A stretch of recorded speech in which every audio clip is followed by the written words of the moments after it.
Hey everyone, welcome back to the show. Today we're tackling a topic that's close to all of our hearts and, well, bodies, how to actually get fitter, stronger, and healthier.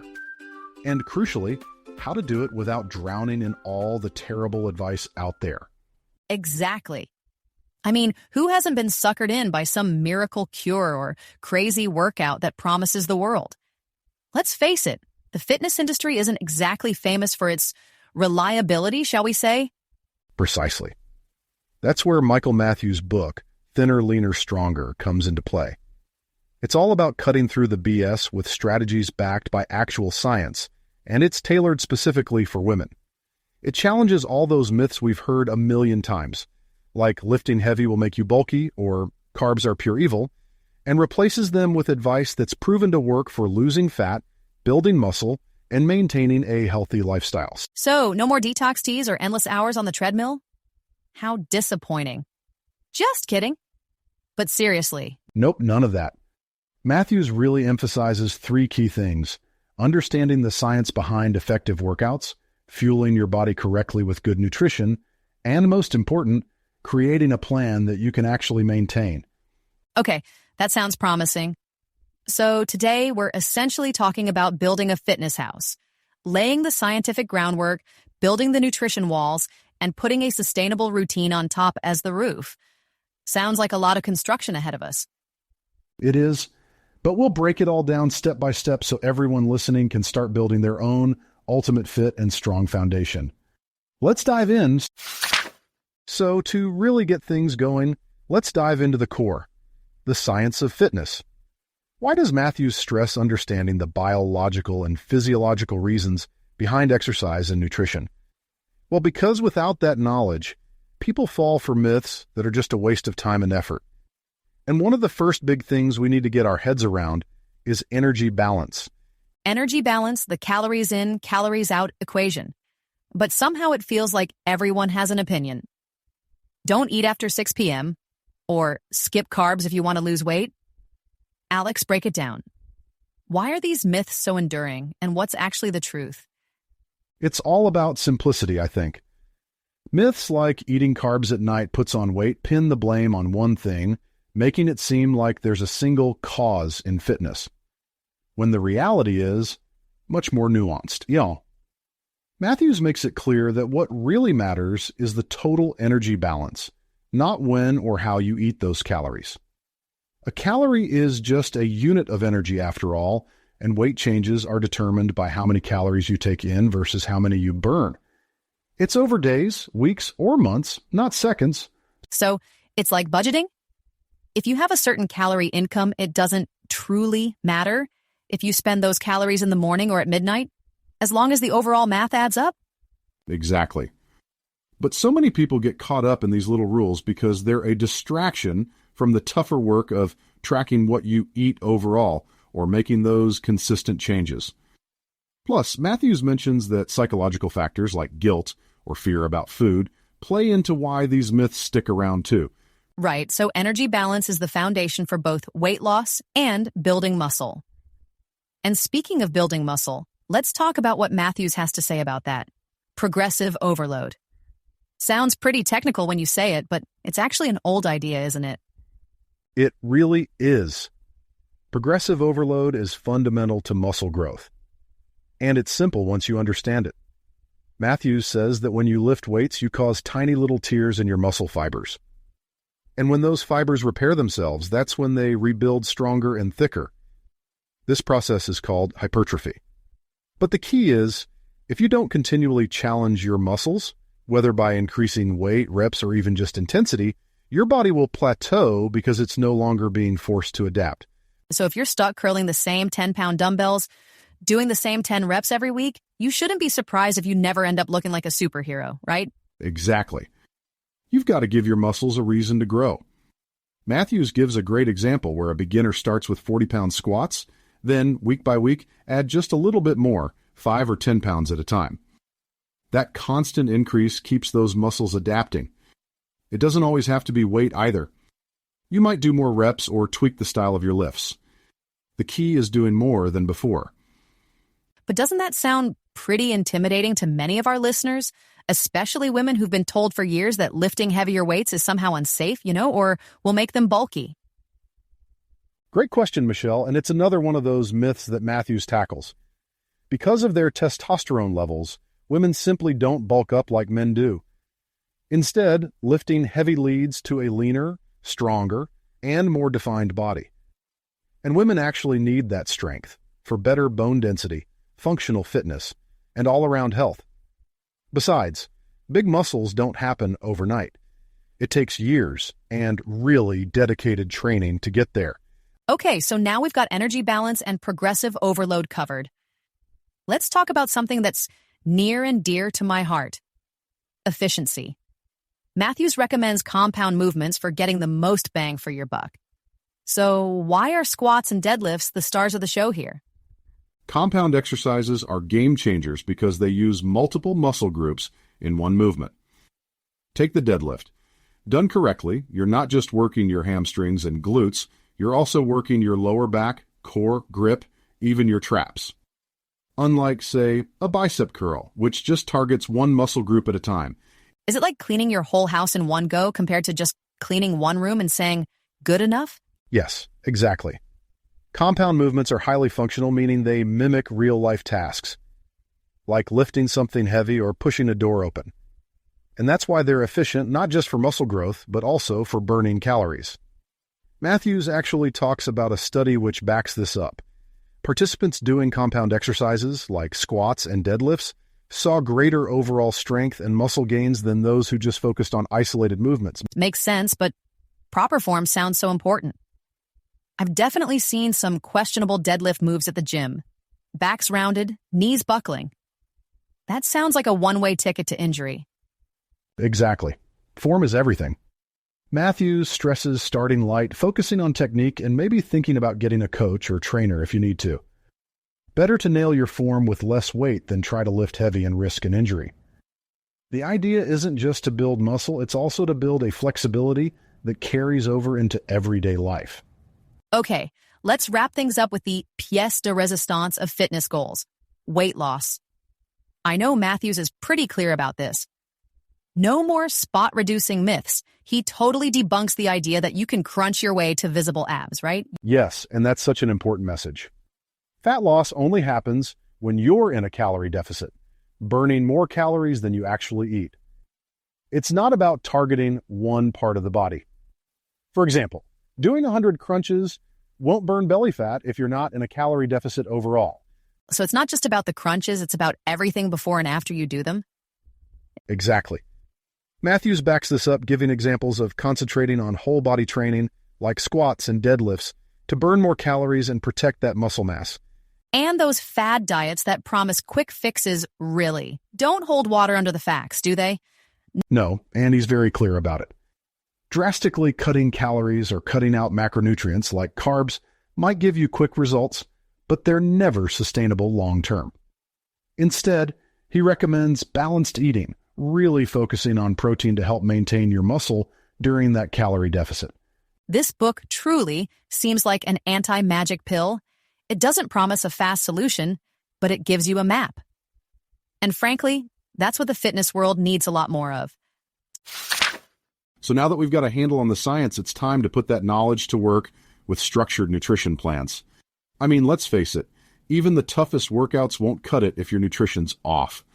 And nutrition for a leaner body isn't just about slashing calories or ditching certain foods. It's about really understanding the how and why behind every bite. It's the link between knowing the theory and actually getting results. Okay, yeah, makes sense. Knowing the science is only half the battle, isn't it? It's kind of like having a fancy sports car, but not knowing what kind of fuel to put in it. It just won't perform. So where do we even begin? I guess calories. Everyone throws that word around. What's the real story there? That's perfect, Michelle.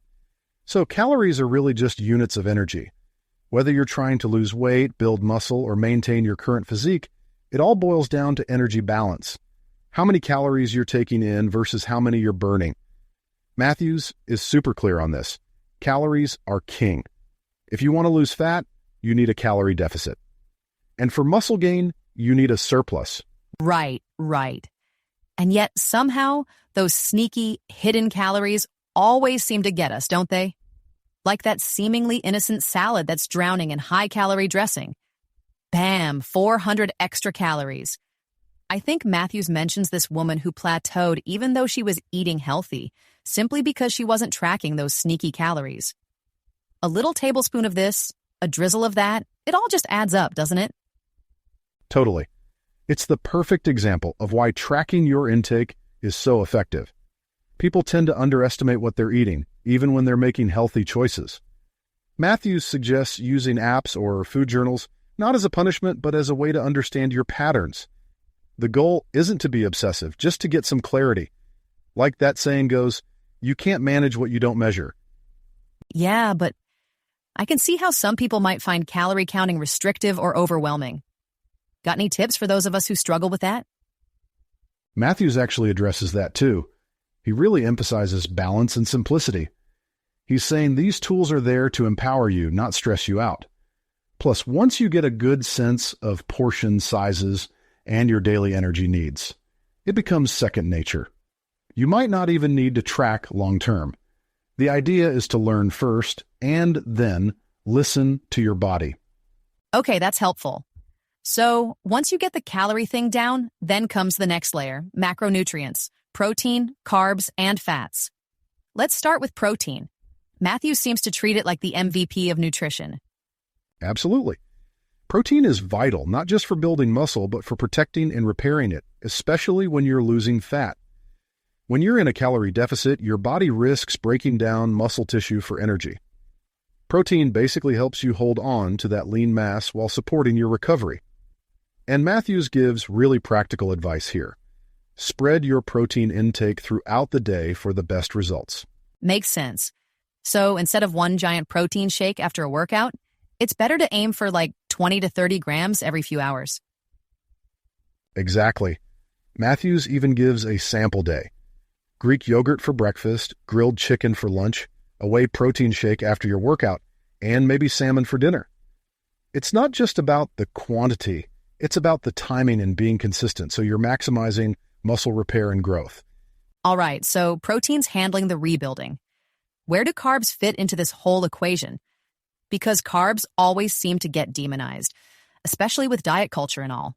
Carbs are another macronutrient that people misunderstand, but Matthews really helps to clear things up. They're your body's main source of energy, especially during those high-intensity workouts.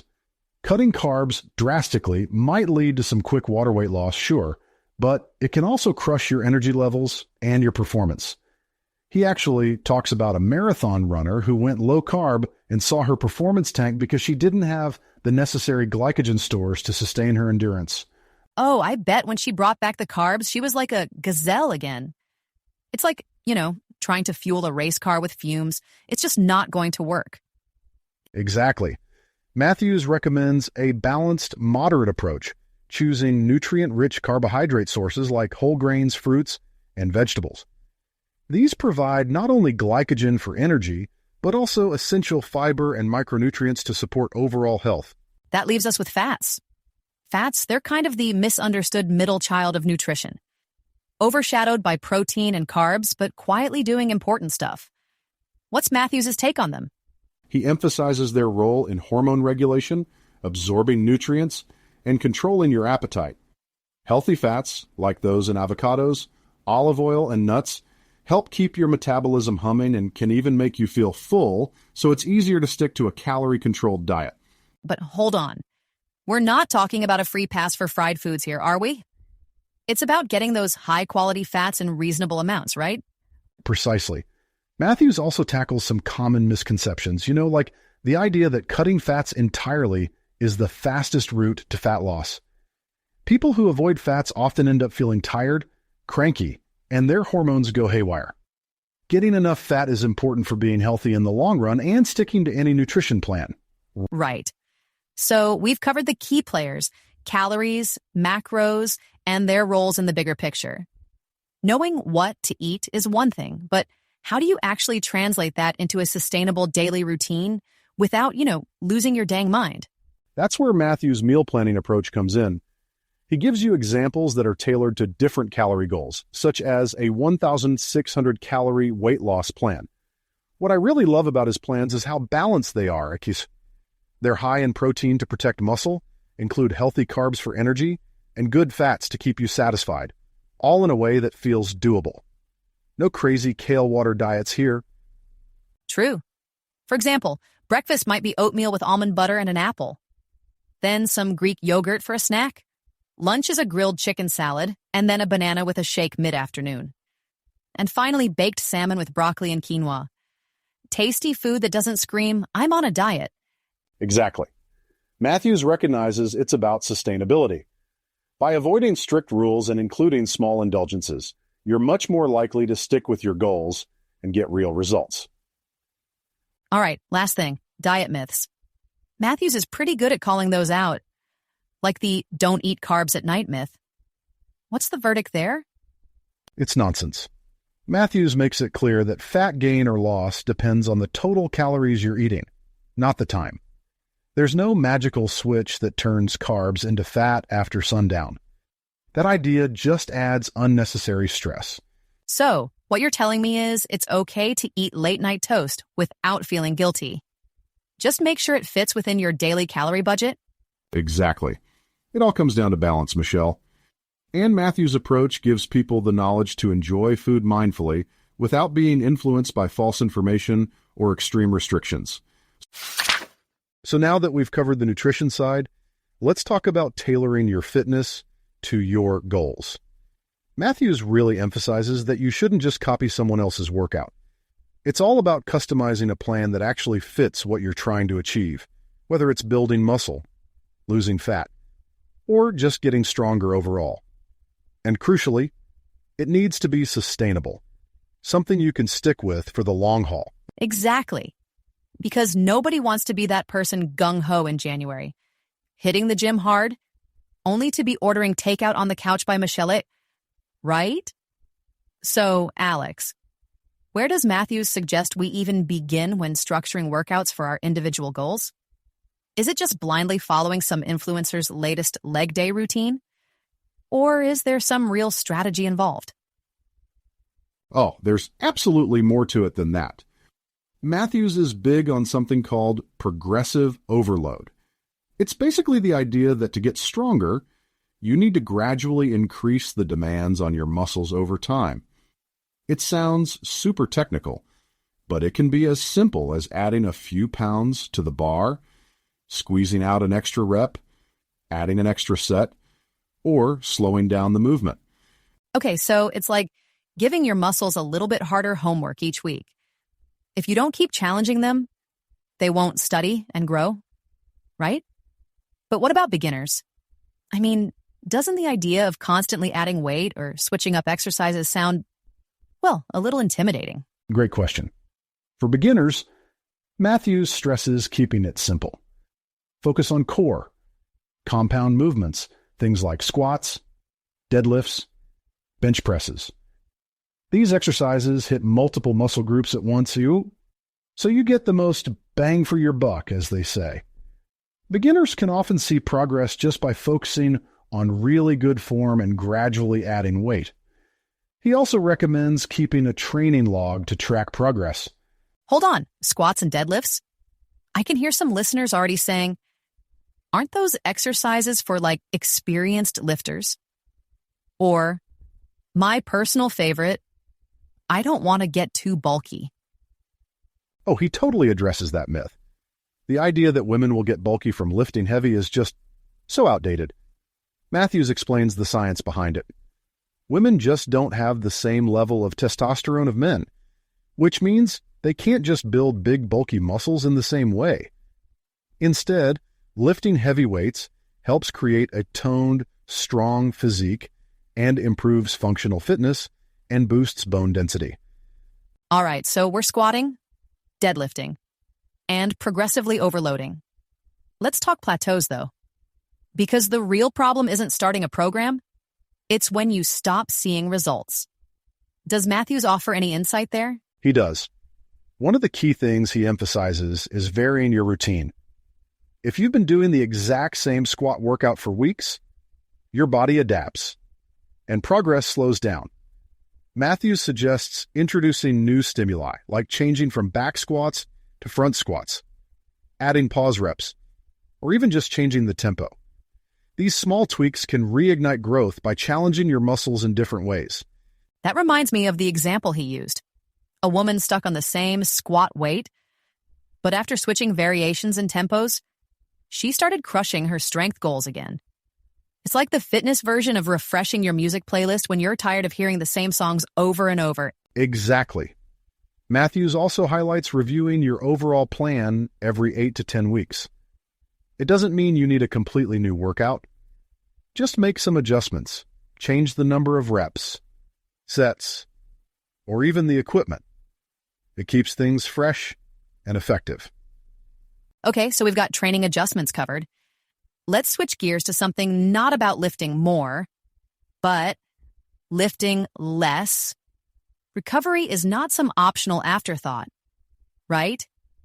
Matthews talks about scheduling periods for recovery. Absolutely. He's a big advocate for deload weeks. A deload week involves intentionally reducing your training intensity to allow your body to fully recover. You might cut the weight in half or reduce the number of sets and reps. Matthews says this avoids burnout, but also gives your muscles, joints, and nervous system a chance to recover, so you can come back stronger. Let me play devil's advocate for a second here. Doesn't a deload week feel like losing progress? You're lifting less weight. Doesn't that technically set you back? I get why it feels that way, but actually, deload weeks set you up for better progress. Matthews uses the example of a lifter who felt constantly worn down after months of intense training. After one deload week, her soreness disappeared, her energy returned, and when she resumed her regular workouts, she was even stronger than before. So rest isn't wasted time. It's part of the process. Right. And I see how it could be as important mentally as it is physically. Taking a step back can reignite motivation. You come back refreshed rather than dragging yourself into the gym. Exactly. Recovery weeks are about mental rejuvenation and physical repair. The goal isn't to lose momentum. It's to think long-term. Overtraining is real, and if you ignore it, it can lead to injuries or burnout. Matthews sees recovery as a proactive strategy for success, not a sign of weakness. Okay, recovery. Check. Now let's get into one of my favorite topics, cheat meals. Everyone wants to know if they can eat a burger and still see results.